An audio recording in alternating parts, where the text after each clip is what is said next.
स्थानिक स्वराज्य संस्था निवडणुकांसंदर्भातील या निवडणुकांसंदर्भात आज सुनावणी होण्याची शक्यता आहे। सुप्रीम कोर्टात होणाऱ्या सुनावणीकडे साऱ्यांचंच लक्ष लागलंय। न्यायमूर्ती सूर्यकांत आणि कोटेश्वर सिंग यांच्या खंडपीठासमोर ही सुनावणी होण्याची शक्यता आहे। रखडलेल्या पालिका निवडणुकांना मुहूर्त मिळणार की पुढील तारीख मिळणार याकडे सर्व राज्यांचंच लक्ष लागलंय।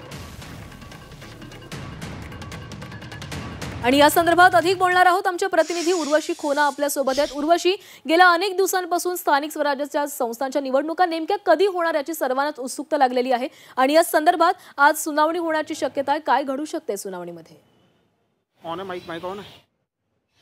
मागच्या सुनावणीमध्ये आपण बघितलेलं की कशा प्रकाराने एक दुसरं वेगळं एक इंटरिम पिटिशन आलेलं, ते म्हणजे ओबीसीला घेऊन, आणि त्याच संदर्भात जे सर्वोच्च न्यायालयाने सांगितलं आहे की पूर्ण स्थिती काय आहे या केसची आणि सगळे डॉक्युमेंट्स मागवलेले आहेत। तर आज ते डॉक्युमेंट्स जे आहेत ते सबमिट केले जातील। नक्कीच आपण बघतोय की मागच्या काही वेळापासून खूप मोठ्या लेवलवर ही पूर्ण सुनावणी लांबवली जातीये, तारीख पर तारीख येते आहे, पण मात्र अजूनही कुठे ही सुनावणी होणार का यावरती लक्ष आहे। आणि आजही ही सुनावणी जर झाली नाही तर कुठे ना कुठे स्थानिक स्वराज्य संस्थांचे निवडणूक हे ऑक्टोबर पर्यंत जातील असं समजून येत आहे।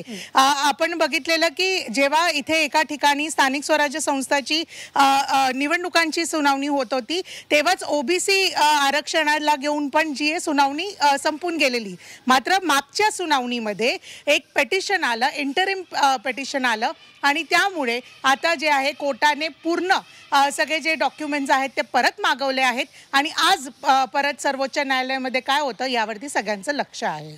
नक्कीच उर्वशी, धन्यवाद तुम्ही दिलेल्या सविस्तर माहितीसाठी। तर आज ही सुनावणी होण्याची शक्यता आहे। या सुनावणीमध्ये नेमकं काय घडतं याकडे सर्वांचंच लक्ष लागलेलं आहे। धन्यवाद।